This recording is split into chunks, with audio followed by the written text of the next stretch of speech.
Magic has arrived in Valheim. Hello Ratbags, it's Jade. Today I'm going to give you your first look and basically an outline of what or how to get magic, how to use it. It's a complicated process, you will have to explore the Mistlands extensively. So here's the breakdown of how you require magic, the tools and weapons that you'll be able to craft and make to utilise it more. So let's crack on. So there's a brand new bar added towards stamina and health. This is your Eitr bar. It's basically magic or mana.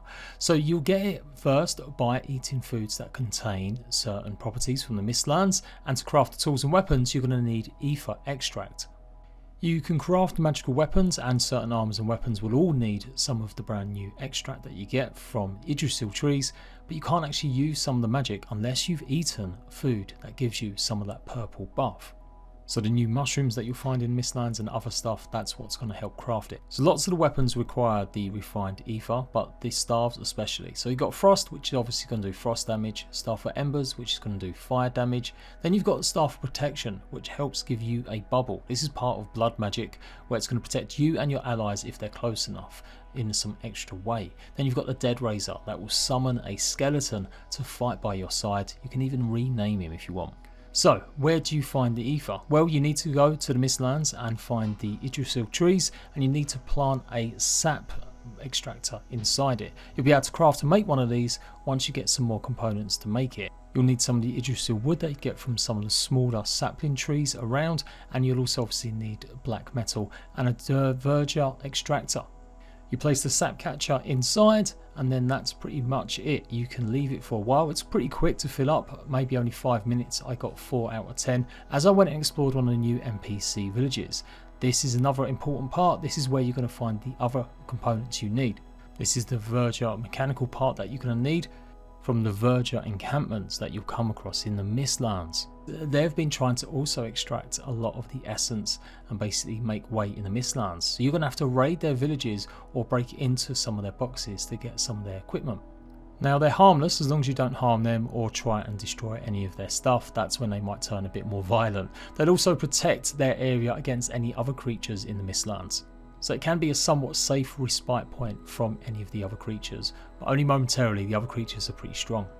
So once you've brought that back and messed around with some more of the new materials, you should be able to unlock the refinery. Now this is a bit of an unusual one. You put the sap inside the bottom part, and then you have to actually feed the top of it with something called soft tissue. The soft tissue you will get from killing the verdure dwarves.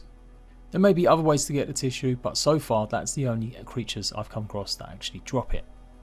It's a pretty hefty contraption, so you are going to have to build platforms that you'll be able to drop the stuff inside, and then just wait for it to cook up and make the Eitr extraction.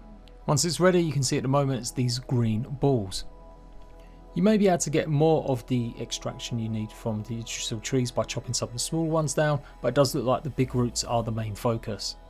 And that's it. You're going to need to be cooking up a lot of this refined Eitr because it does require a lot of it for other weapons as well. You'll get the new ones, pretty much anything with some sort of magic ability or imbuement in it. Next, you'll need to craft the Calder table, and this is where you'll craft the magic staves as well as the brand new feather cape. You will need black cores for this, and for the black cores you're going to have to dive into the dungeons that exist in the Mistlands. You can make your staves stronger or any of the other magical items by adding the brand new rune table, and that's pretty much it to explain how magic really works. There are some other things like wisps that you can activate to light the way, and some of your weapons will also help dispel some of the mist when you're exploring. So the Staff of Embers does blunt and fire damage, 120 of each. You'll also need circling cores to go ahead and craft it. Staff Protection will give you and your allies a bonus to help absorb damage. It's based on your level, and at the moment though I do think it gives at least 200 or up to 200 max. Need a little bit more testing to get a fuller picture, but that's the idea. And then the Dead Razor, that will summon a skeleton. You can in fact summon multiple skeletons if you go ahead and upgrade the weapon, and you can go ahead and rename them. They'll stay for a limited amount of time, and the higher your blood magic level, then the higher the more damage they will do. So there we go, that's pretty much magic and the magic staves explained. Hopefully I'll be doing more detailed guides on how to get some of this stuff easier, but that's the general idea. You will need to invest in going around the Verge of Dwarves, clearing out the encampments or taking on some ones that you find around, and then also obviously finding plenty of the roots to put your sap collectors. The sap obviously is the Eitr, and once you've got enough you'll have to then build your refinery, refine it all down, and then craft it all at the brand new workbench. Of course, there's the brand new robe set that you'll be able to craft, the magicians or mages robes, and these are going to help regen your Eitr as well. Magic looks to be governing a lot of things, and do remember that you won't be able to use any of your magic tools or weapons unless you have got or recently eaten some magic food. Basically anything that gives you either the purple bar or the purple buff. So that's it, hopefully that's helped. Do leave a like if it has, and check out the rest of the guys that I'm going to be coming up in the next few days. Until next time, ratbags, laters.